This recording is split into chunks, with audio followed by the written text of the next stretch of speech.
Nightfall had draped its thick cloak over the dense woods bordering the old highway, a stretch of road notorious for its winding paths and harrowing legends. The locals spoke in hushed tones about the dangers of traveling this route after dusk, a rule stanchly obeyed by everyone except Alan Kendrick. Alan, a seasoned but reckless photojournalist, had scoffed at the small-town superstitions. He was returning from an assignment in the north, his camera filled with shots of the hauntingly beautiful landscapes, his mind alight with the thrill of the wild. The warning to not drive alone at night on this particular highway had only fueled his curiosity, turning his drive into a challenge against the unseen. As he entered the infamous stretch, his car's headlights sliced through the fog that seemed to rise from the ground itself, like tendrils of smoke grasping at the light. The dense canopy above allowed only specks of moonlight to pierce through, casting eerie shadows across the road. Alan's grip on the steering wheel tightened as he sensed the weight of solitude pressing down on him, the only sounds being the car's engine and the occasional skitter of wildlife in the underbrush. Miles from the nearest town, his car's radio began to crackle, static distorting the music he'd been relying on to keep his mind alert. Annoyed, he smacked the dashboard, trying to clear the sound, but instead, the radio fell silent. He muttered a curse under his breath, feeling the first twinge of unease. It was then he noticed another sound, a soft whispering, like voices carried on the wind. He shook his head, attributing it to his imagination, spurred on by the isolation. As the night deepened, the whispers grew louder, clearer, as though a multitude of voices were speaking all at once, right outside his windows. Chills ran down his spine, his previous confidence evaporating into the cold night air. Rational thoughts battled with rising panic. The logical part of his mind insisted it was just the wind, but another, primal part, feared something far more sinister. Attempting to focus on the road, Alan's headlights suddenly illuminated a figure standing in the middle of the lane, a woman, dressed in a white gown that seemed to glow in the dim light. Her hair was long and wild, her face obscured by shadow. Instinctively slamming on the brakes, the car skidded on the loose gravel, coming to a jarring halt inches away from the woman. Heart pounding, he blinked, expecting her to vanish like a figment of his imagination, but she remained eerily still. Cautiously, Alan lowered the window, the air filled with the scent of wet earth and pine. "Do you need help?" he called out, his voice betraying a hint of fear. The woman moved then, her head tilting slightly, as if considering his offer. She stepped closer, her movements graceful yet unnervingly silent. As she reached the edge of the illuminated path cast by the headlights, her face came into view, and Alan gasped. It was not one face, but many, shifting and changing, features blending into one another, never settling on a single form. Frozen with horror, Alan's hand scrambled for the car door lock, but before he could secure it, the woman vanished, as if swept away by the wind. The whispers crescendoed then ceased abruptly, leaving a suffocating silence. He didn't remember starting the car or turning it around, all he knew was an overwhelming urge to flee. The drive back was a blur of adrenaline and fear, every shadow a hiding place for that spectral figure, every sound a potential whisper. When he finally reached the outskirts of a town, the first hints of dawn coloring the horizon, he didn't stop until he was surrounded by the comforting buzz of early morning activity. Safe in his own bed later that day, the sunlight seemed to wash away the terrors of the night. It was easy to laugh off the experience in the light of day, to attribute everything to an overactive imagination fueled by local myths. But as night approached once again, his bravado faded. The whispers returned, this time inside his home, reminding him of what he'd seen, or thought he'd seen. And so, Alan made a decision. He would return to the highway, this time not alone, but with a team equipped with cameras and recording devices. He needed answers, not just for his peace of mind but to prove to himself he wasn't crazy. The preparations were made, the team assembled, and as the sun set, they headed toward the highway, unaware that some questions are better left unanswered, and some roads, better left untraveled. Continued from Part 1. As the sun dipped below the horizon, painting the sky with strokes of crimson and gold, Alan and his team assembled at the starting point of the infamous highway. The team consisted of MIA, an audio specialist known for her work on paranormal investigations, Derek, a skeptical scientist who specialized in debunking myths, and Rachel, a seasoned videographer who had captured some of the most haunted sites in the world on film. Equipped with night vision cameras, audio recording gear, and an array of sensors, the team's mood was a mix of excitement and apprehension. The air was brisk, the fading light casting long shadows that seemed to reach out towards the group. Alan briefed them on the plan. They would drive in a convoy of 2 cars, staying in constant communication via walkie-talkies. The journey began with a sense of eerie calm, the road ahead bathed in the glow of their headlights, the trees lining the path like silent sentinels. Alan led the convoy, his previous encounter fresh in his mind, the weight of fear and curiosity battling within him. Behind him, MIA monitored the audio equipment, her headphones capturing every nuance of the surrounding night. For the first hour, nothing unusual occurred. The only sounds were the normal creaks and groans of the woods, the wind rustling through the leaves, and the occasional crackle of the walkie-talkie confirming all was clear. But as they ventured deeper into the heart of the woods, the atmosphere changed. The air grew colder, denser, as if the night itself was pressing against them with unseen weight. Suddenly, MIA's voice crackled through the walkie-talkies, urgent and sharp. "Stop the cars. I'm picking up something." Both vehicles pulled to a halt, the silence of the engine cut making the sudden drop in temperature more palpable. MIA stepped out, holding her audio device into the air, her expression tense. "What is it?" Derek asked, his voice a mix of skepticism and intrigue. "It's a whispering?" "No, multiple whispers, just like Alan described." "It's coming from all around us," MIA replied, her eyes wide as she tried to pinpoint the source. The team gathered around MIA, listening intently through the device. The whispers were low but distinct, an unintelligible cacophony that seemed to be carried on the wind itself. It was unlike any natural sound, and the lack of a clear source only heightened the group's unease. Rachel, ever the brave soul, suggested they set up cameras along the road. "If there's something here, I want it on film," she declared, her voice firm. The team agreed, and they spent the next hour placing cameras at strategic points along the stretch of road where Alan had encountered the ghostly figure. As night deepened, a fog began to roll in, thick and suffocating, reducing visibility to a few feet in front of them. The team regrouped in the cars, monitoring the cameras from their laptops. It wasn't long before Rachel, reviewing the live feeds, gasped. "There!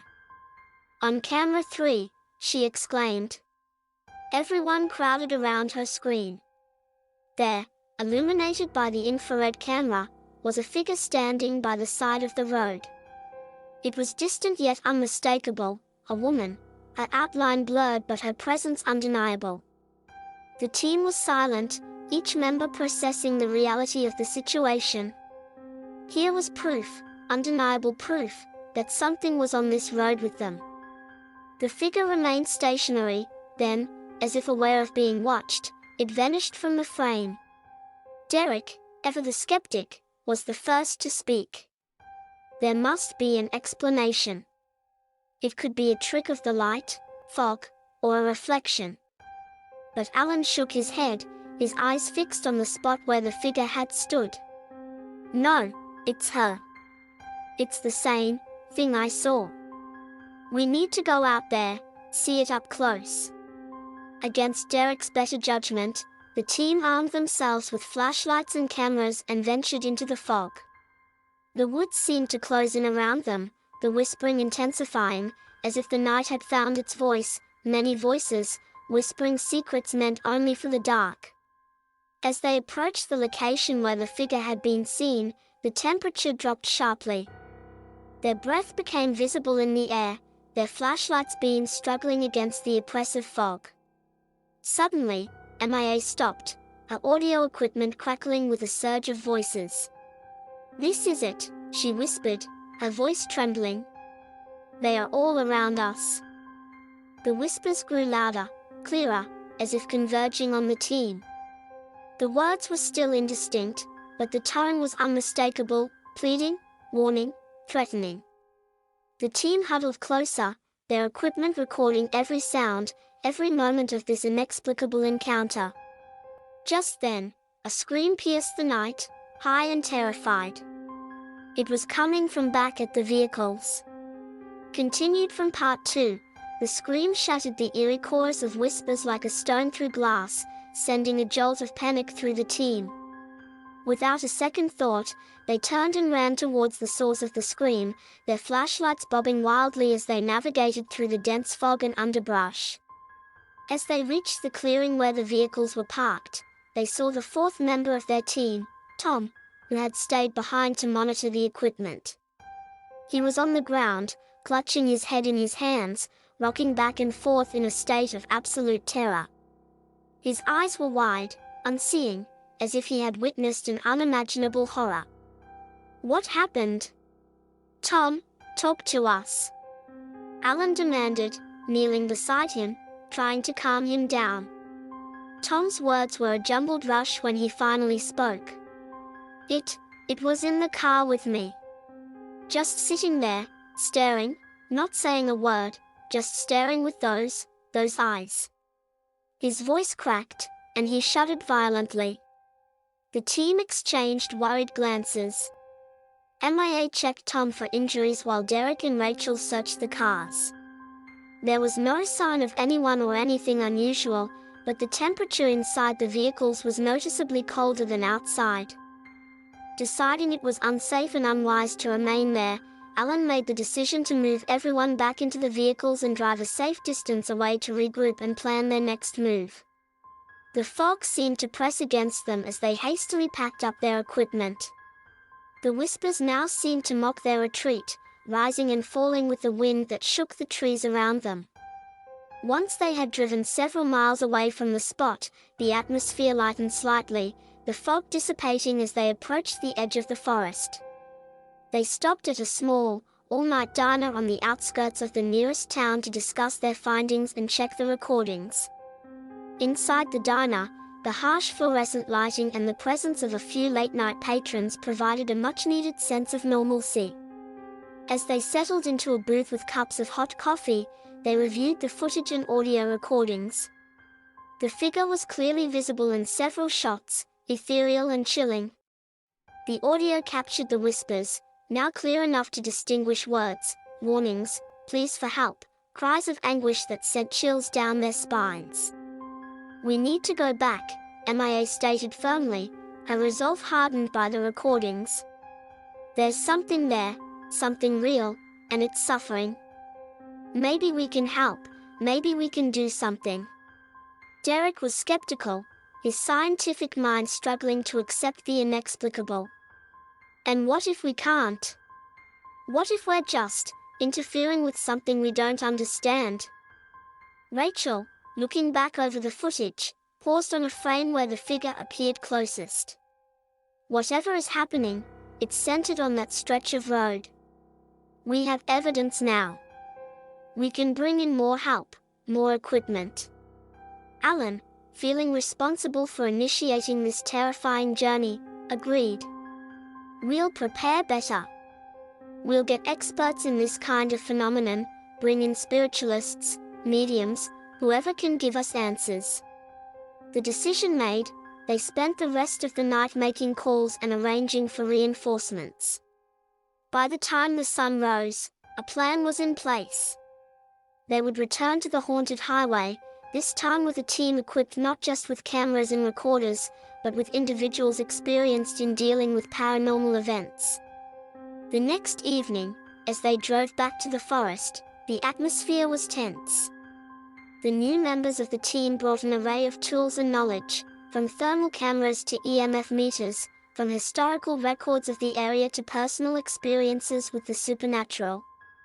The original team shared their experiences, setting a grim tone for the night ahead.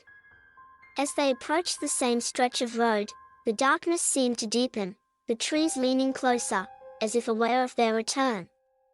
The air grew cold, and once again, the fog began to roll in, thick and obscuring. They set up their base at the same clearing, this time with more powerful lights and a protective circle of salt, as suggested by one of the spiritualists. The equipment was turned on, the cameras rolling, the recorders capturing every sound as dusk turned to night. The whispers began almost immediately, the voices clearer than ever. The new team members listened intently, some of them speaking softly into the night, asking questions, pleading for responses. The atmosphere was electric, every shadow seemed to move, every sound a potential signal. Then, without warning, all the lights went out. A power failure, sudden and complete, plunging them into darkness. The night erupted with noise, shouts, the scrambling of feet, the distinct sound of something large moving through the underbrush. The team scrambled to restore light, their flashlights' weak beams in the overwhelming darkness. As the emergency lights finally flickered on, they revealed a scene of chaos. Equipment was scattered, and one of the continued from Part 3, mediums, Esther, was standing at the edge of the circle, staring into the forest with a look of intense concentration and fear. Her hands were outstretched as if she was trying to push something away that only she could see. "What is it, Esther?" Alan hurried over to her, his voice laced with concern. She turned to look at him, her eyes wide with a mix of fear and fascination. "It's here," she whispered hoarsely. "The spirit, it's powerful, angry, trapped. It's all around us." Before Alan could respond, a sudden gust of wind swept through the clearing, the intensity forcing everyone to brace themselves. The trees swayed violently as if caught in a storm, leaves and small branches hurtling through the air. The whispers escalated into screams, a cacophony of voices that seemed to come from every direction, overwhelming the team with their intensity. Rachel and Derek scrambled to check the equipment, ensuring the cameras were still recording this extraordinary event. MIA, her audio gear at the ready, captured the eerie wails and the roaring wind, her face a mask of both terror and determination. As quickly as it had started, the wind died down, leaving a heavy silence in its wake. The team, shaken, gathered around Esther, who seemed to be the most directly affected by the encounter. "We need to communicate with it," she said, her voice trembling but resolute. "There's a story here, a terrible story of loss and anger. We need to help it find peace, or none of us will be safe." With renewed urgency, the team set up a seance right in the heart of the haunted highway. Candles were lit, forming a circle around Esther and the other mediums who had joined the investigation. Alan, Rachel, Derek, and MIA watched from just outside the circle, cameras focused on the mediums, capturing every moment. Esther began to speak, her voice soft but clear. "We mean you no harm. We wish to understand your pain, to help you if we can." Her words seemed to echo in the still night air, hanging heavily around them. For a moment, nothing happened. Then, the candles flickered as though caught in a gentle breeze, and the temperature dropped sharply. The team's breath became visible, puffing out in white clouds as the cold enveloped them. A voice, different from the earlier whispers, clear and resonant, filled the air. "Leave, you cannot help, too late." Esther continued, undeterred. "Why is it too late? What happened to you?" The voice, now tinged with sadness, replied, "Trapped, so long trapped, they didn't know, didn't see." As the spirit spoke, the mediums around Esther began to sway gently, as if in rhythm with unseen music. The air around the circle shimmered slightly, as if heat was rising from the ground, despite the cold. "Who didn't see? Who trapped you? Esther asked, her tone gentle, coaxing. The voice grew louder, filled with a palpable sorrow. The night, the crash, so sudden, so quick. I waited, but they never came. Understanding dawned on the team. A tragic accident, a soul left behind, unseen and unheard, waiting for rescue that never came. The story was unfolding, a narrative of despair and solitude that had transformed into something vengeful and restless. We see you now. We hear you, Esther said soothingly. Tell us what you need to find peace. The spirit's response was a whisper, but clear in the silent night. Recognition, remembrance, release. Alan stepped forward, his voice firm yet compassionate. We will tell your story. You will be remembered. Let us help you move on. The spirit's presence seemed to gather strength, a palpable force in the center of the circle. Then, as if a pressure valve had been released, the air suddenly lightened, the temperature slowly rose, and the oppressive atmosphere began to dissipate. The candles in the circle flared brightly for a moment and then returned to a normal flicker. Esther slumped slightly, supported by the other mediums, her energy spent. The team was quiet, each member processing the night's events. They had come seeking ghosts and had found a soul in torment. Now, with the story revealed, they faced the task of honoring their promise to the spirit. As dawn approached, the team packed up their equipment, their conversations subdued. They knew this was only the beginning of a longer journey, to document the story, to ensure it was told, and to seek out ways to officially commemorate the lost soul of the haunted highway. As they drove away from the site, the first light of day creeping over the horizon, a sense of cautious relief mixed with a deep, lingering unease. The road behind them was quiet, but the echoes of the night's revelations lingered, a continued from Part 4, reminder that the unknown still held many stories, waiting in the shadows. The drive back to civilization was quiet, each member of the team lost in their own thoughts, the weight of their experiences pressing heavily upon them. Back at their makeshift headquarters, a small rented office space in the nearest town, the team began the arduous task of reviewing all the footage and audio recordings collected during the night. The visual proof of the spectral figure and the clear audio of the spirit's voice were compelling, more intense than any evidence they had ever captured before. As they worked, the sun rose higher, casting long shadows across the room, a stark reminder of the contrast between day and night, between understanding and mystery. Despite the daylight, a sense of unease lingered with the team.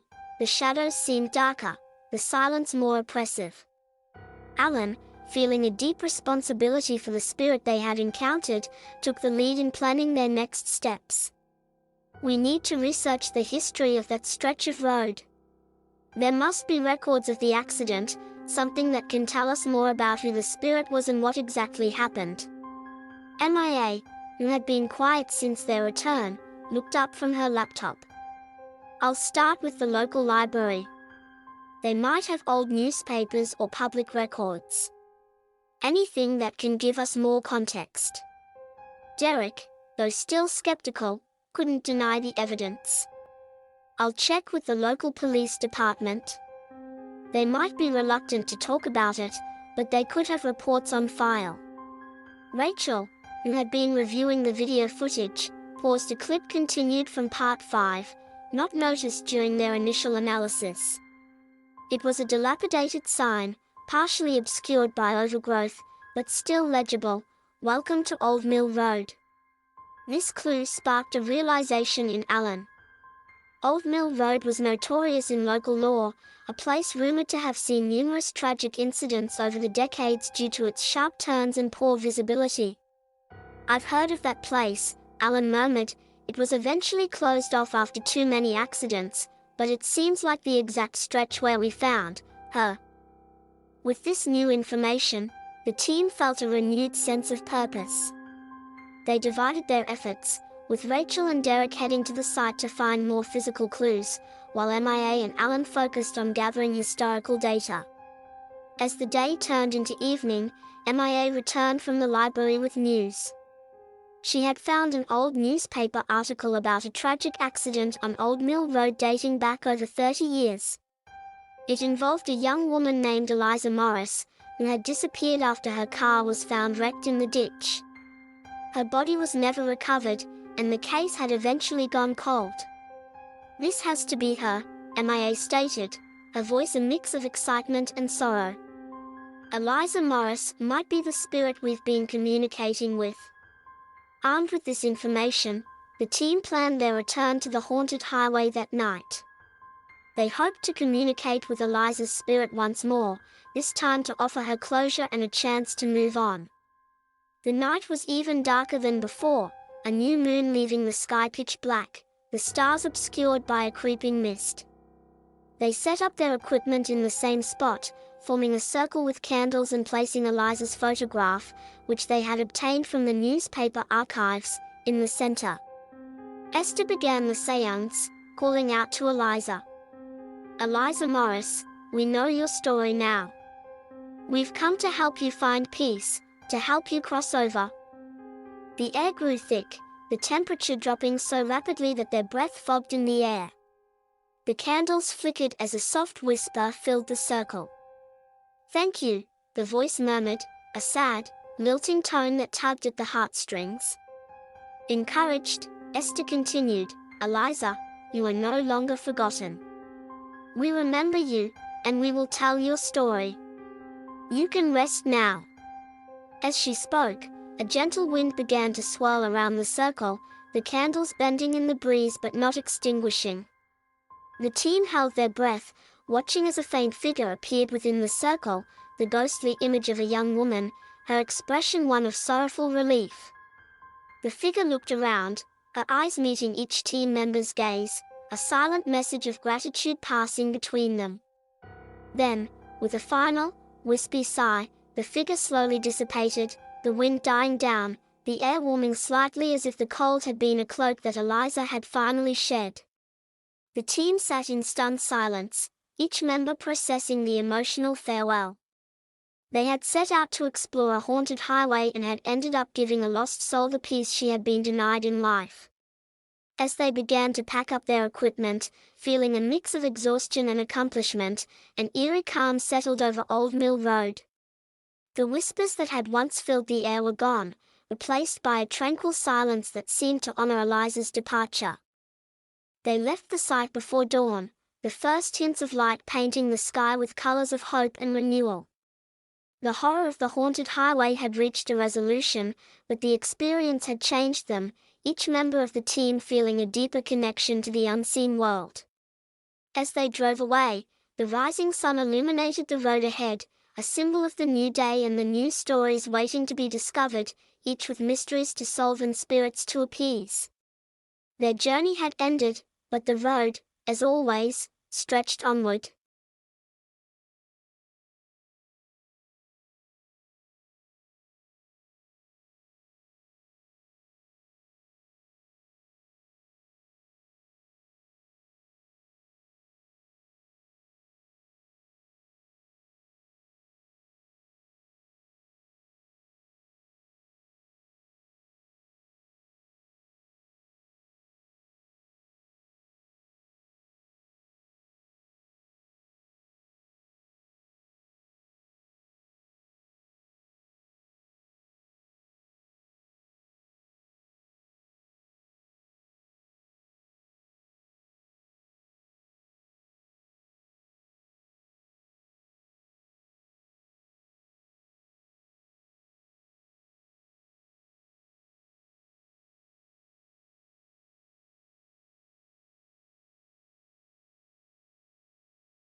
In the small, seemingly tranquil town of Harper's Grove, unsettling tales whispered through the winds, stories that parents used to warn their children to be home before dark. Among these, the legend of the Old Hickory Lane was perhaps the most chilling. The road was infamous not just for its sinister appearance, with gnarled trees that loomed over the path like watchful predators, but for the disappearance of anyone foolish enough to walk its length after sunset. One unseasonably warm October evening, a group of 4 friends, Mia, Tyler, Jenna, and Eric, decided to challenge the superstitions surrounding Old Hickory Lane. Their plan was simple: walk the entire 1-mile stretch of the lane from sunset to darkness, live streaming their journey to debunk the myths or perhaps confirm them for their online followers. As the sun dipped below the horizon, bathing everything in a reddish-gold light, the friends gathered at the beginning of the lane. They started their live stream, their phones casting eerie glows on their faces as they narrated their adventure. The initial mood was light, filled with laughter and playful jabs at each other's fears. However, as they walked deeper into the lane, the atmosphere shifted.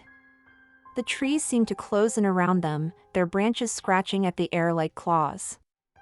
The wind picked up, carrying with it whispers that sounded almost like hushed voices.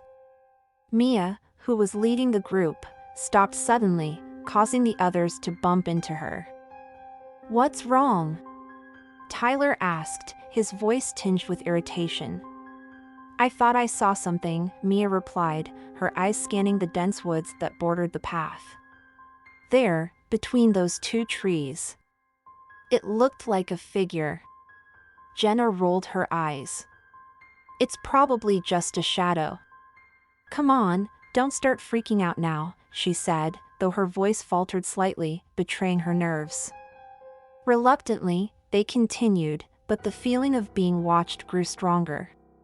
Eric, who had been quiet most of the walk, pointed his phone's camera into the woods, trying to capture any unusual movements. As he did so, the screen flickered erratically, and for a moment, it showed a distorted face staring back at them. He yelped and dropped his phone, the screen going black upon hitting the ground. The group gathered around the phone, but when Eric picked it up, the device was dead. "It was fully charged," he said, shaking his head in disbelief.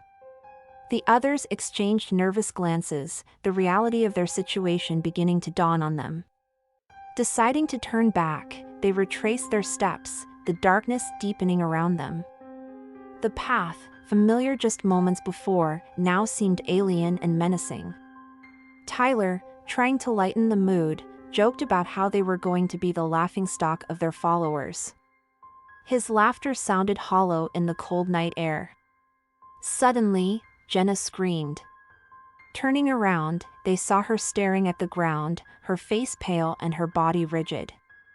At her feet was a small, tattered doll, its eyes missing and its mouth stitched into a sinister smile. None of them had noticed it on their way in.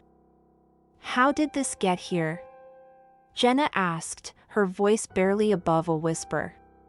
No one had an answer. The wind picked up again, the whispers louder now, almost coherent, as if urging them to leave. They needed no further prompting.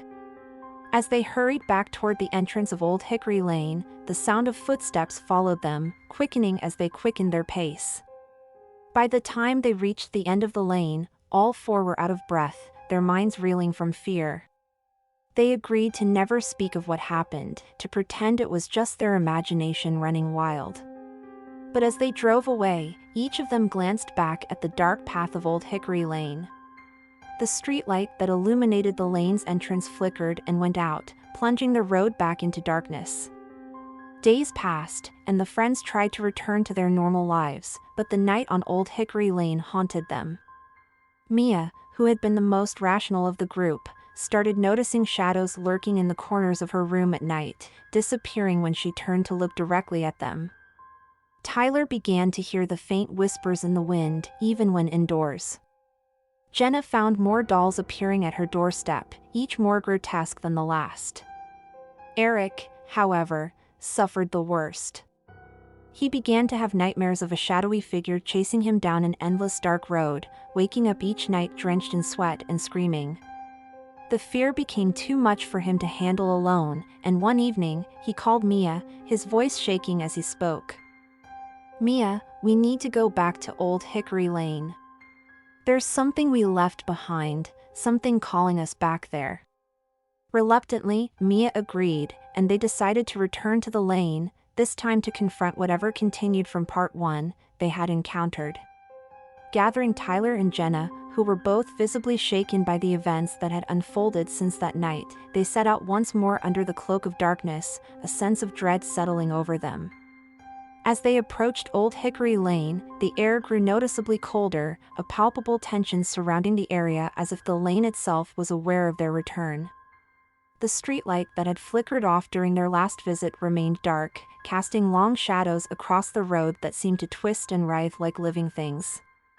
With a deep breath, Mia led the group down the path once again. This time, they were silent, each step heavy with the weight of their fear. The wind began to whisper again, more insistent this time, and it seemed to carry voices, pleas, warnings, cries of anguish that mingled with the rustling of the leaves. Eric, who had been the most affected by their previous encounter, kept his camera trained on the path ahead, though his hands trembled visibly. As they reached the spot where Jenna had found the doll, they paused. The ground was undisturbed, the doll now nowhere to be seen. "It was right here," Jenna whispered, her voice cracking.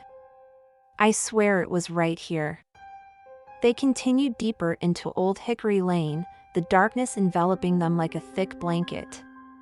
The further they walked, the more the atmosphere seemed to change, the air felt charged, heavy with the presence of something unseen. Suddenly, Tyler stopped.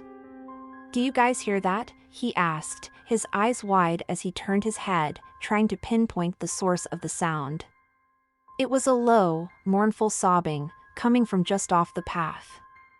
Without thinking, Mia walked towards the sound, her friends hesitating before following her. The sobbing grew louder, more desperate, as they neared a small clearing. There, in the middle of the clearing, was a figure hunched over, its body shaking with sobs. As they approached, the figure slowly lifted its head, revealing a face so distorted with grief and pain it was almost inhuman. Its eyes, hollow and dark, fixed on Mia and her friends, sending a chill down their spines. "We're here to help you," Mia said, her voice trembling despite her attempt to sound calm. The figure stared at them for a moment longer, then, with a sudden, swift motion, vanished into thin air, leaving behind only the echo of its sobs and a cold gust of wind that made them shiver. The group stood in stunned silence, trying to process what they had just seen. The wind picked up again, the whispers returning, louder now, almost angry. "We need to keep moving," Eric said, his voice urgent. He led the way as they continued down the path, each step taking them further into the heart of Old Hickory Lane. As they walked, the whispers seemed to converge into a single voice, clear and chilling, "Leave, while you still can." Ignoring the warnings, they pressed on until they reached the end of the lane, where the trees parted to reveal a dilapidated house that none of them had noticed on their first visit. The house looked ancient, its windows boarded up, its paint peeling off in large strips. Despite its state of disrepair, there was a palpable sense of malevolence emanating from it, as if the building itself harbored a dark spirit. "This wasn't here before," Tyler muttered, his eyes scanning the structure warily. "We have to check it out," Eric insisted, his curiosity overcoming his fear. "Whatever is happening, it's connected to this place." With great reluctance, the group approached the house. The front door was slightly ajar, swinging gently in the wind. Taking a deep breath, Mia pushed the door open, the hinges groaning in protest. Inside, the house was shrouded in darkness, the air stale and cold. They entered slowly, their flashlights cutting through the blackness, revealing a hallway lined with old portraits, their faces scratched out, eyes following them as they moved. As they explored the house, they found remnants of rituals, candles, strange symbols carved into the wood, dried herbs hanging from the ceiling. The further they ventured, the colder the air became, until their breaths were visible in the flashlight beams. In the living room, they found a large, dusty book lying open on a decrepit sofa. The pages were yellowed with age, filled with writings in a language none of them recognized. As Mia reached out to turn a page, the house began to shake violently, dust and debris falling from the ceiling. They stumbled back, watching in horror as the words on the page began to glow with a fiery red light. The house groaned under an unseen force, the air filled with the sound of laughter, dark and menacing. As they raced for the exit, the door slammed shut, trapping continued from part 2, them inside. The laughter grew louder, echoing through the hallways, sending waves of dread through their spines. Desperately, they pushed against the door, but it wouldn't budge, as if sealed by an invisible force. Turning back to the interior of the house, they realized their only option was to delve deeper and perhaps find another way out. The structure of the house seemed to defy logic, with hallways that twisted in impossible directions and stairs that led to nowhere. As they navigated through the maze-like corridors, the air grew thick with a putrid smell of decay. Shadows moved just at the edge of their light's reach, and the temperature dropped so drastically that their teeth chattered uncontrollably. Every so often, they would pass mirrors hung on the walls, their reflections distorted and twisted into grotesque versions of themselves. Mia kept a firm grip on her flashlight, her other hand clutching the old book they had found. She hoped it might hold some clue about how to break the curse that seemed to hold the house, and them, captive. As they moved from room to room, searching for any sign of an exit, the house seemed to respond to their presence, doors slamming shut behind them, the sound of footsteps following just behind them, always out of sight. In what appeared to be an old library, they found another book similar to the one Mia carried. This one was open on a pedestal, its pages filled with ancient symbols that pulsed with a dull red glow. As Eric stepped closer to examine it, the room darkened, and the temperature plunged even further. The air around the book began to move, swirling in a pattern that suggested a presence, an intelligence. Jenna, whose fear had turned to fascination, began to read the symbols aloud, her voice steady despite the shivering cold.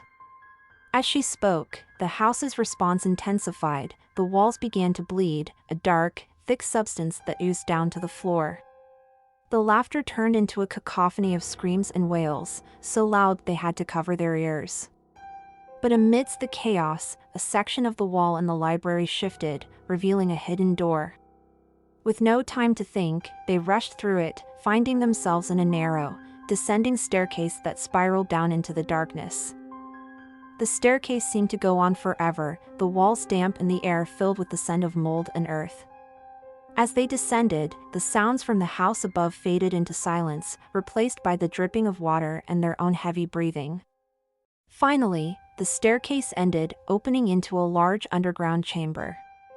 The room was lit by torches that cast flickering shadows on the walls. In the center of the chamber stood a stone altar, stained with age and darker substances. Chains hung from the ceiling, and the floor was littered with bones, human bones, by the look of them. The reality of where they were hit them like a physical blow. This was no ordinary house, it was a place of ancient rituals, possibly sacrifices, tied to the dark energies that had tormented the lane and now them. Before they could explore further, the sound of the stone door grinding shut echoed through the chamber, sealing them in. They were trapped, the air heavy with the history of the place, suffocating in its intensity. As they gathered around the altar, trying to find some mechanism or clue to open the door or break the cycle, Mia's flashlight flickered over something half buried in the dirt floor. It was a small, rusted box, its lid adorned with the same symbols they'd seen in the books. With trembling hands, Mia opened the box. Inside, wrapped in a faded cloth, was a small object that pulsed with a cold light. As she unfolded the cloth, they saw it was a crystal, its facets reflecting the torchlight with an eerie intensity. The moment Mia touched the crystal, a deep, resonant voice filled the chamber, ancient and commanding. "Who dares to wake the sleep of the forgotten?" it boomed, the sound vibrating through the air. Frozen by the sudden intrusion, they could only stare in horror as the shadows around them began to coalesce, forming shapes that were human and yet not, creatures of darkness and despair that had been awakened by their presence. As the figures advanced, the friends realized they were about to confront the very heart of the curse that plagued Old Hickory Lane, a force far more ancient and malevolent than they could have imagined. They braced themselves, knowing that their escape, if it was even possible, would require confronting these shadows head-on. The air thickened, the darkness palpated with malevolent intent as they prepared to fight not just for their freedom, but for their very souls. The battle was about to begin, and the outcome was anything but certain. Continued from Part 3, in the dimly lit chamber, the advancing shadows seemed to pulse with a life of their own, their forms shifting and twisting into more terrifying shapes as they drew nearer. Mia clutched the crystal tightly, the cold from it seeping into her bones, feeling almost as if the crystal itself was alive, its pulse syncing with her heartbeat. Eric, Jenna, and Tyler formed a tight circle around Mia, their eyes darting between the encroaching shadows and the various artifacts scattered around the room, searching desperately for anything that might serve as a weapon or a tool for their defense. The voice boomed again, louder this time, filling the chamber with its omnipotence. "The crystal is the key, but not as you presume," it said, the words echoing off the stone walls, making the air around them vibrate. "What you hold is a lock and a gateway, a power neither to be wielded nor taken lightly." The shadows halted their advance momentarily, as if awaiting the outcome of this revelation. Mia looked down at the crystal, her mind racing. "What do you want from us?" she shouted into the darkness, her voice steady despite the palpable fear. "A trade," the voice replied, its tone smooth as silk yet underlaid with something sinister. "Freedom for freedom. The release of one for the release of many." Jenna gasped, understanding dawning on her.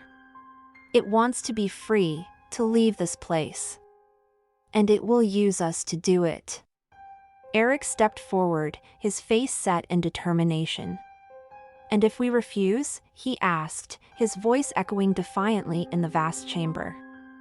"Then here you shall remain, as guardians of the gate until another comes to take your place," the voice answered, a hint of amusement in its tone. The group exchanged looks, each face reflecting the gravity of their situation.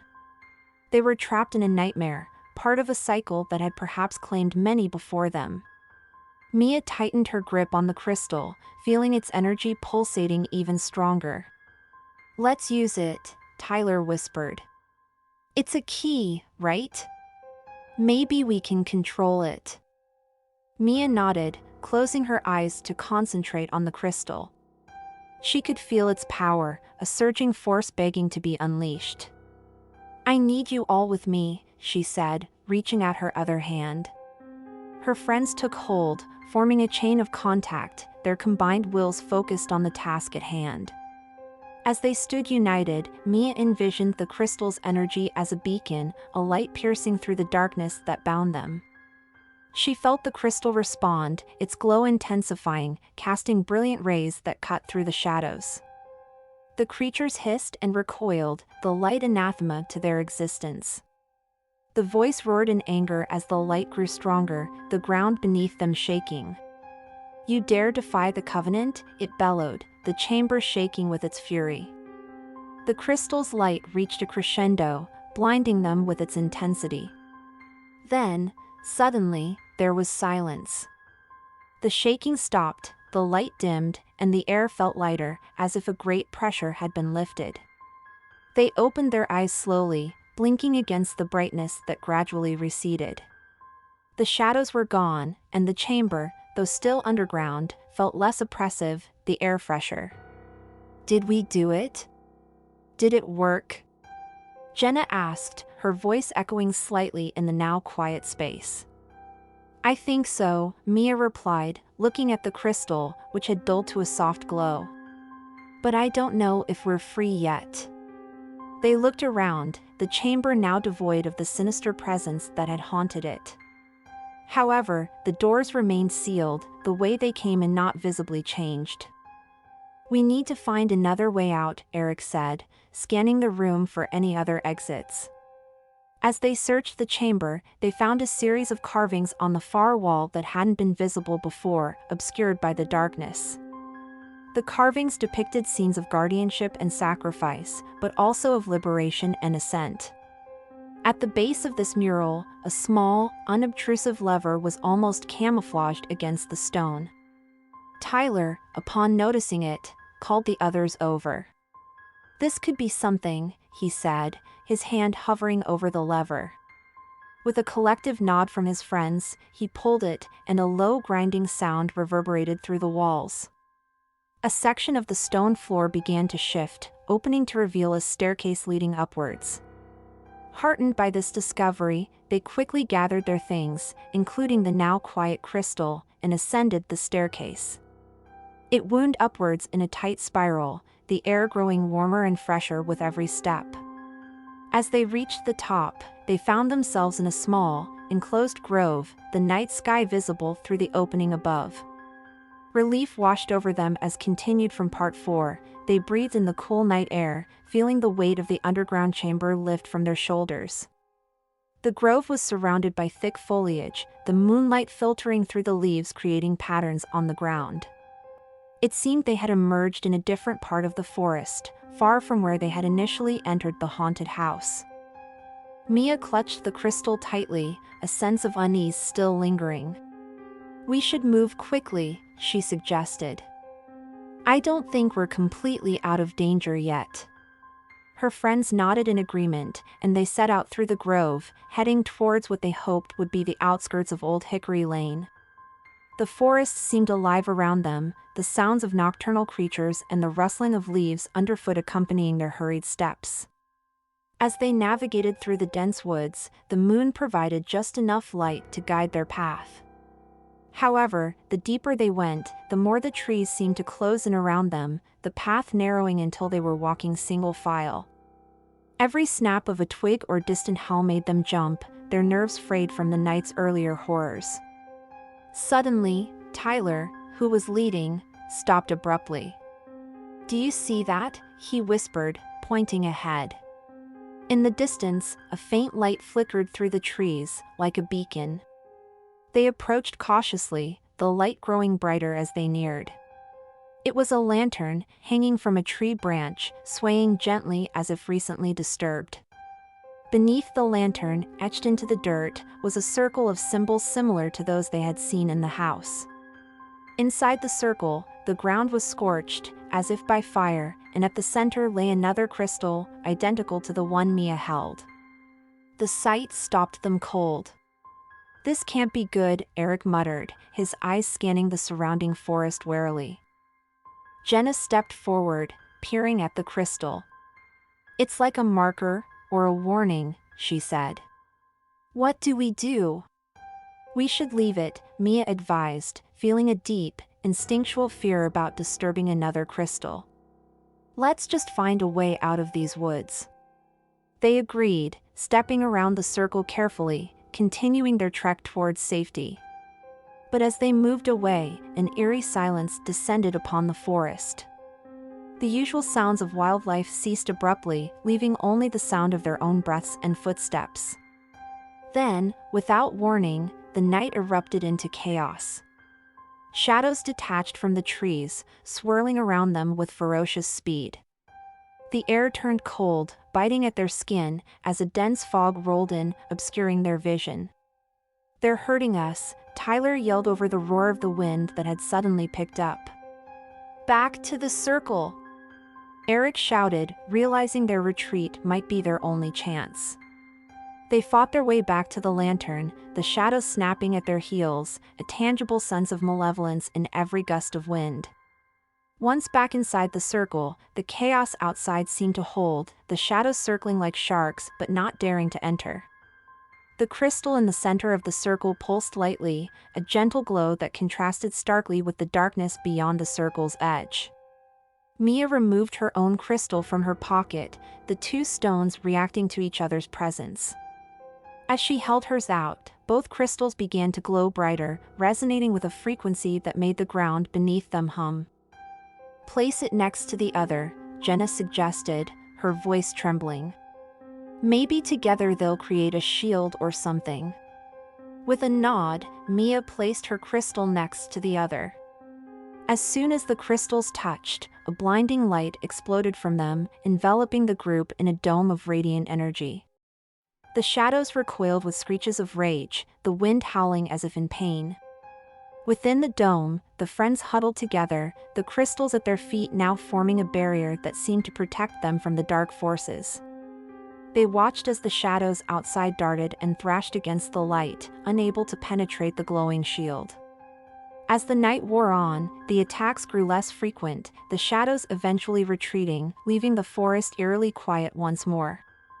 As dawn approached, the light from the crystals faded, the dome dissolving into the morning mist. Exhausted but alive, Mia, Tyler, Jenna, and Eric stepped out of the circle, the first rays of sunlight filtering through the trees. They were safe for now, but the night's events had changed them, the reality of dark forces and ancient powers etched into their minds. As they made their way out of the forest, the knowledge that their ordeal might not be over hung heavy in the air. The crystals had protected them, but at what cost? And was the threat truly gone, or just lying in wait, gathering strength for the next unsuspecting soul, brave or foolish? In the sprawling darkness of the rural Midwest, there lies a stretch of highway known only by its grim nickname, the Phantom Mile. Local legends whispered about it, cautioning all who dared traverse its cursed pavement after sundown.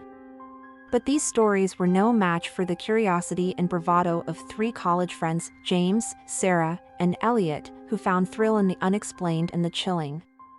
One autumn evening, armed with a camera and a desire to debunk or capture ghostly phenomena, they set out in James's old Jeep, their spirits high with the anticipation of adventure. The plan was simple: drive down the Phantom Mile, film their experience, and hopefully snag something sensational for their YouTube channel, which flirted with the paranormal. As they approached the highway, the sun dipped below the horizon, painting the sky in ominous hues of orange and red. A chill ran down Sarah's spine, not from the cold, but from the eerie silence that enveloped them as they turned onto the highway. Elliot, always the skeptic, mocked the sudden change in atmosphere, attributing it to their overactive imaginations. The first few miles were uneventful, with only the occasional deer darting across the road breaking the monotony. They joked and laughed, the camera capturing their light-hearted banter. But as they ventured deeper into the secluded part of the highway, the mood shifted palpably.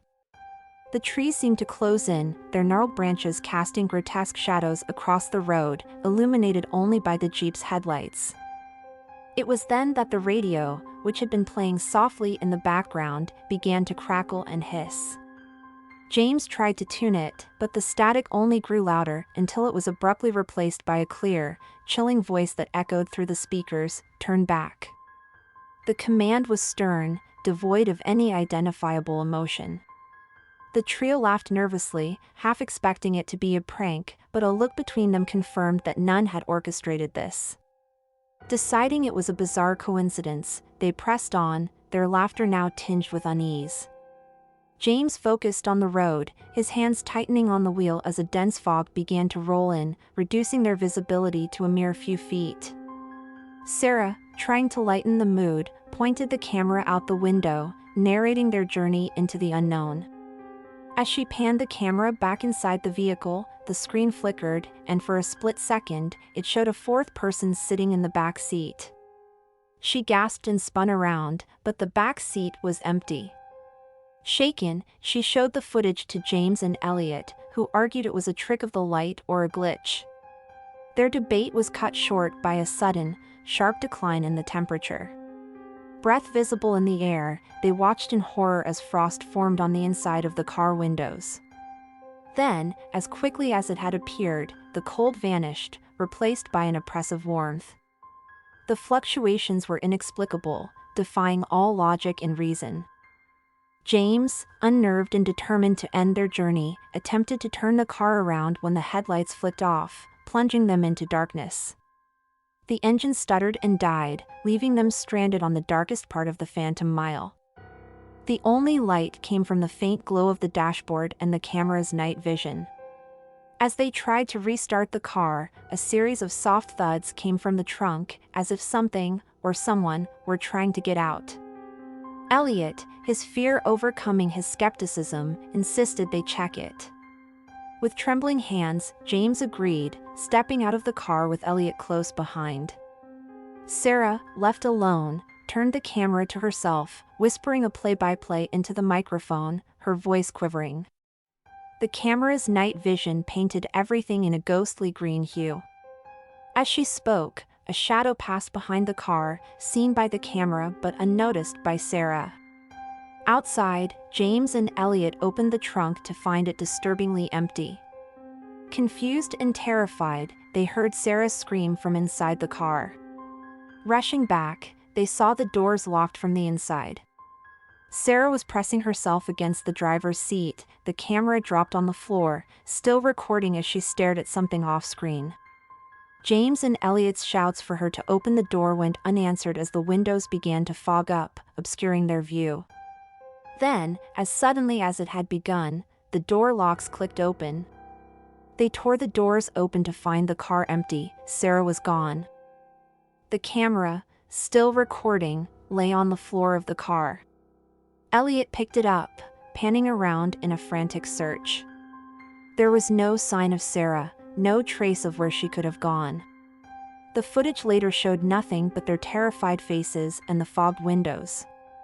Desperate, James and Elliot searched the surrounding area, calling out for Sarah. Their voices lost continued from part 1, among the dense trees. Their calls were met only with the eerie silence of the deserted highway. The fog seemed to thicken, swirling around them like a living entity, cold and unyielding. Every now and then, a sound would break through the silence, a crack of a twig, a rustle of leaves, as if something, or someone, was moving just beyond the reach of their flashlight beams. The search turned frantic as time passed. The night grew darker, the moon obscured by thick clouds, casting the world into an oppressive gloom. Elliot, his skepticism shattered, kept muttering to himself, repeating that it wasn't possible, that this had to be some nightmare they'd soon wake from. James, however, felt a deep, gnawing fear that what was happening was terrifyingly real. After what felt like hours, they stumbled upon a small, dilapidated cabin hidden deep within the woods. Its presence was so out of place that it chilled them to the bone. The wooden structure was old, the walls groaning with the weight of decay. The door was slightly ajar, swinging gently in the wind with an ominous creak. James, with a mixture of dread and determination, pushed the door open. The interior was shrouded in darkness, the air thick with the smell of mold and something else, something metallic, a scent like blood. They entered cautiously, their flashlights cutting through the blackness, revealing a room frozen in time. Dust lay thick on furniture that looked like it hadn't been touched in decades, and old newspapers were scattered on a faded rug. As they explored, Elliot's light fell on something horrifying, a series of photographs pinned to the wall, each depicting different groups of people on the Phantom Mile, their faces marked with fear. In the corner of each photo was a date, and the realization hit them hard. These were all people who had reportedly gone missing on this very stretch of road. The last photograph was the most recent, and to their horror, it showed them, their group, taken from a distance, on the highway just hours before. Below the photo, in jagged, chilling handwriting, was today's date. Elliot backed away, stumbling over a loose floorboard, his breaths coming in sharp gasps. James, although terrified, felt a surge of anger.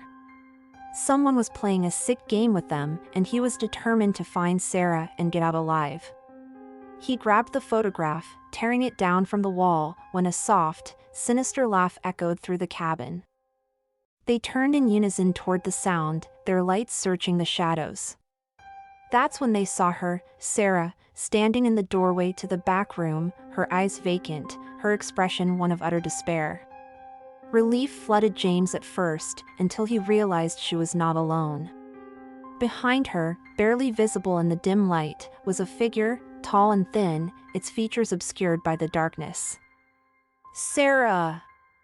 James called out, stepping toward her, but the figure moved swiftly, pulling her back into the shadows. Running after her, James and Elliot entered the back room only to find it empty, no sign of Sarah or the figure. The only exit, a rusted door, was bolted from the inside, impossible to have been used. The room was a dead end, yet they had vanished. Desperate, they searched the room, finding an old, worn diary under a loose floorboard. The diary belonged to a truck driver who had once traveled the Phantom Mile regularly until he too had disappeared. The entries were increasingly paranoid, detailing sightings of a ghostly figure by the road, haunting whispers, and his growing obsession with protecting others from the highway's curse. The last entry was a chilling warning: it's watching. It waits. Don't look back. The handwriting was shaky, frantic. James and Elliot, realizing the depth of the nightmare they were caught in, felt a profound dread settle over them. They were dealing with something beyond their understanding, something ancient and malevolent that had claimed the Phantom Mile as its own. The sound of a car engine broke through the night, startling them. They rushed outside, hoping against hope it was help. But the sight that greeted them was another layer of the nightmarish reality: their Jeep, idling in the clearing, empty, as if inviting them to escape. As they approached the vehicle, the radio crackled to life once more, the same chilling voice as before whispering, "Drive." Without hesitating, they jumped into the Jeep, the urgency to escape overtaking them. As they sped away from the cabin, the road seemed to stretch endlessly before them, the fog enveloping the Jeep as they plunged deeper into the darkness, their headlights barely piercing the oppressive black. Behind them, the cabin faded into the shadows, its secrets enveloped by the night, as the sounds of the unseen pursued them, a sinister reminder that some places continued from Part 2, are best left unexplored. The fog thickened, swirling around the Jeep like a living entity, seeming to pulsate with a malevolent life of its own. The road ahead was barely visible, each turn and dip a gamble against the unseen. James gripped the steering wheel, his knuckles white, as Elliot kept his eyes glued to the rearview mirror, half expecting to see that chilling figure appear behind them. As they hurtled down the Phantom Mile, the echoes of the past mingled with the terror of the present. The radio sporadically crackled to life, disjointed phrases and eerie snippets of music cutting through the static, each burst sending a fresh wave of dread through their spines. Elliot, turning to scan the back seat for any signs of the unseen pursuer, felt a cold breeze brush against his neck, despite the windows being firmly shut. He shuddered, pulling his jacket tighter around him. "Do you feel that?" he whispered, his voice barely audible over the roar of the engine.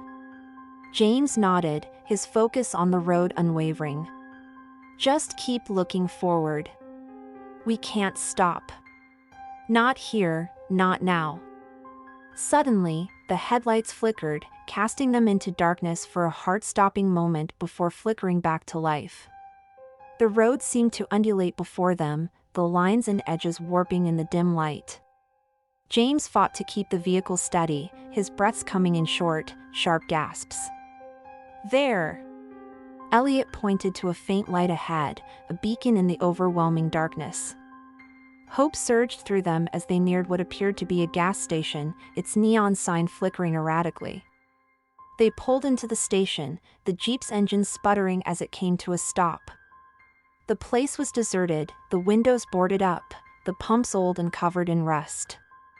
Yet, the light offered a small oasis of safety in the enveloping dark. They didn't speak, the silence between them heavy with unasked questions. Who had turned on the light? Was it a trap, or was it genuine refuge? Despite the eerie setting, the need to regroup and plan their next move was paramount. As they gathered their thoughts, a soft thumping sound came from the direction of the restroom. Cautiously, James approached, his hand resting on the door handle. He glanced back at Elliot, receiving a nod, and pushed the door open. The light inside was flickering, casting strange shadows against the walls. The room was empty, save for a mirror cracked in a spiderweb pattern. As James stepped closer to inspect it, his reflection seemed to warp, his features twisting grotesquely before snapping back to normal. Startled, he stepped back, bumping into something or someone. Whirling around, he came face to face with an old man, his skin as pale as the moonlight, eyes deep and knowing. "You shouldn't be here," the old man rasped, his voice a dry whisper. "Who are you?" James demanded, his voice echoing slightly in the small space. "A watcher," the man replied, his gaze piercing. "This place, it's cursed. You've seen its power, felt its wrath. It doesn't forgive, nor does it forget." Elliot joined them, his face pale. "What does it want?" "Sacrifice," the man said simply, as if that single word explained everything. James shook his head, frustration and fear mingling. "How do we stop it?" The old man smiled, a grim, humorless curve of his lips. "You don't stop it. You survive it, if you can. Keep moving. Don't look back." With that cryptic advice, he faded into the shadows as if he had never been there. James and Elliot rushed outside, the cold night air slapping against their faces. They jumped back into the Jeep, the engine roaring to life with an urgency that matched their fear. As they drove away from the gas station, the sun began to rise, the first light of dawn casting long, ominous shadows across the Phantom Mile. The road ahead remained shrouded in mist, a visual metaphor for their uncertain future. Behind them, the gas station receded into the distance, becoming nothing more than a speck on the horizon, its secrets enveloped in the rising daylight. Yet the feeling of being watched, of being hunted, persisted. The Phantom Mile was not done with them yet. As they drove, the realization that they were far from safety, from understanding, settled deep within their bones.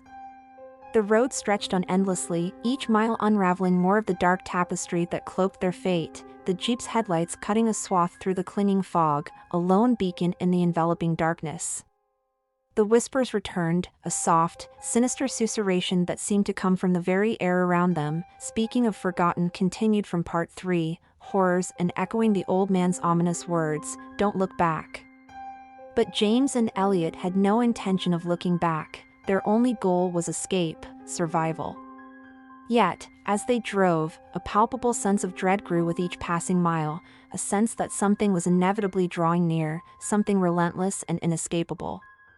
The landscape around them began to change subtly.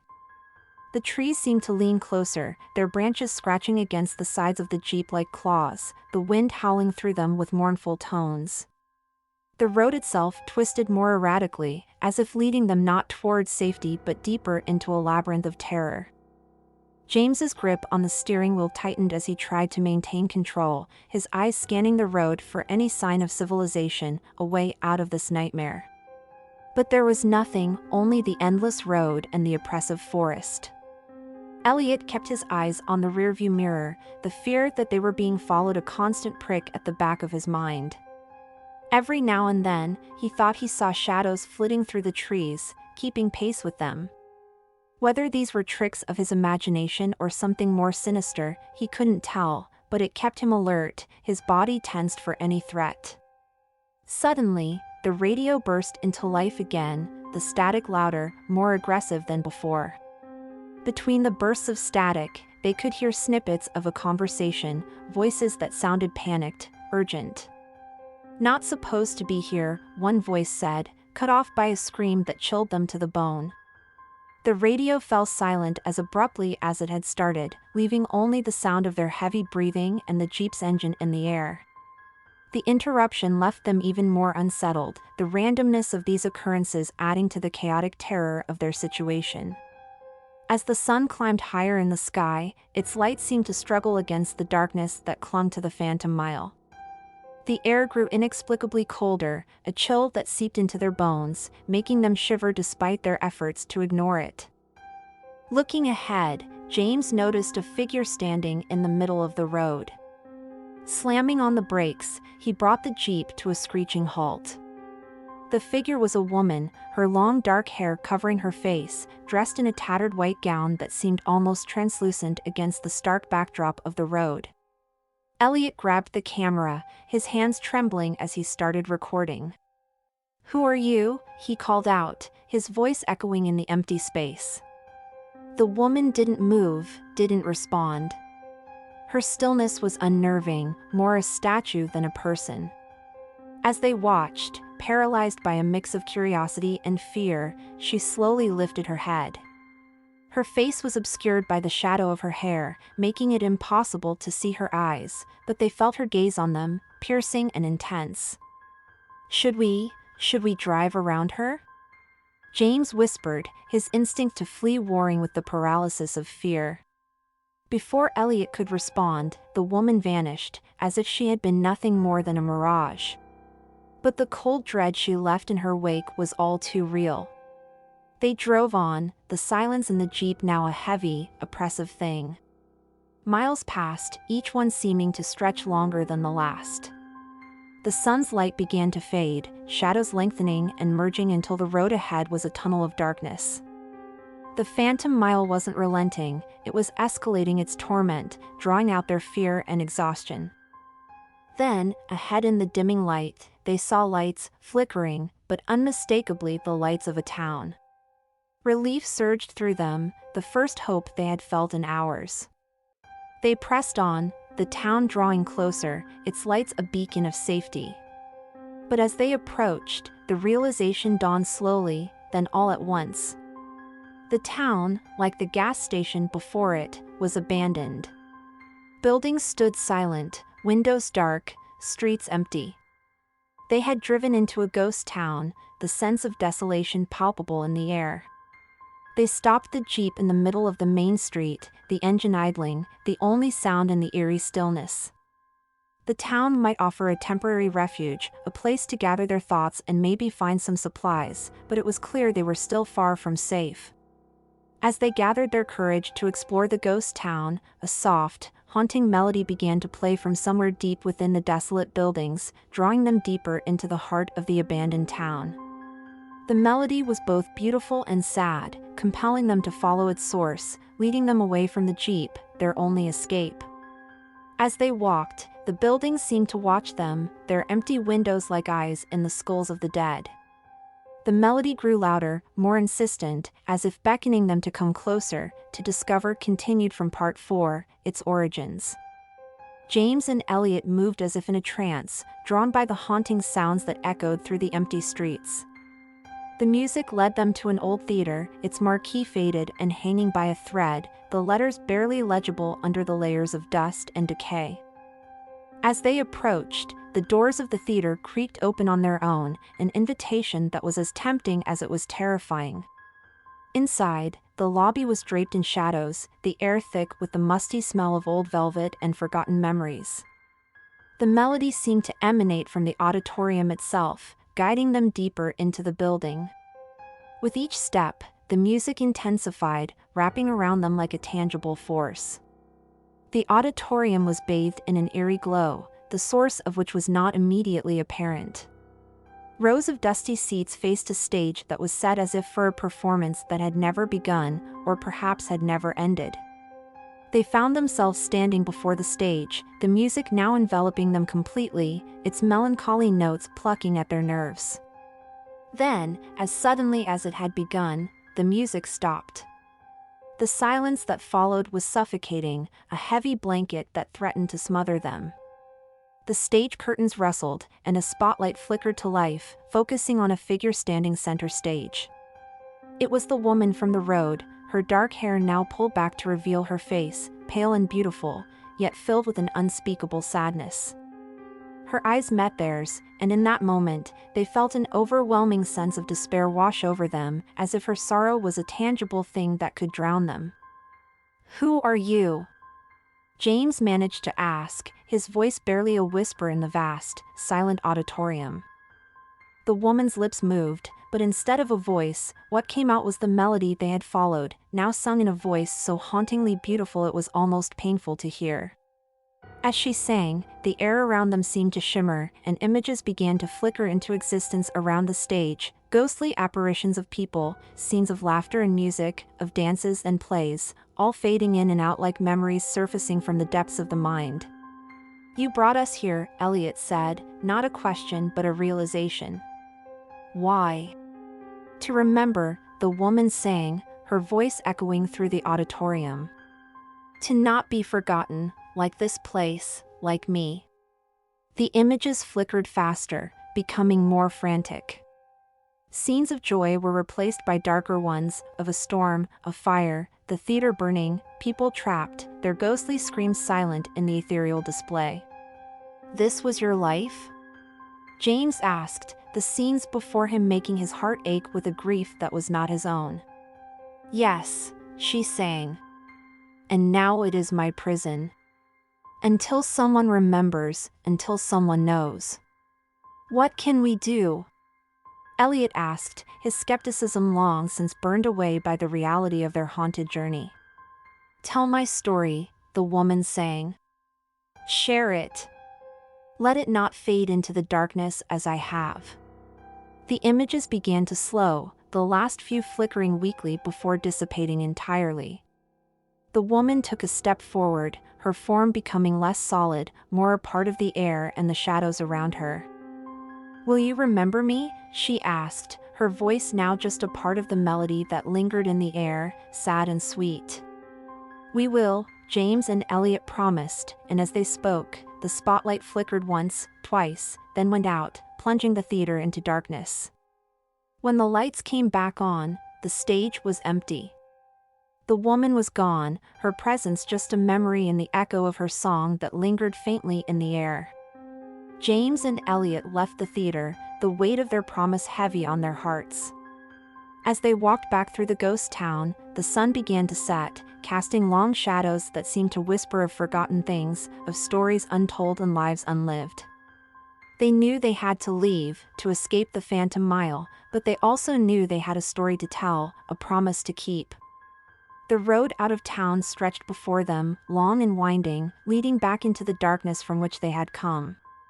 But this time, they carried with them a tale of sorrow and beauty, a haunting melody that would not be forgotten. And as they drove away, the shadows of the trees seemed to lean closer, as if listening, as if waiting for the story to be told.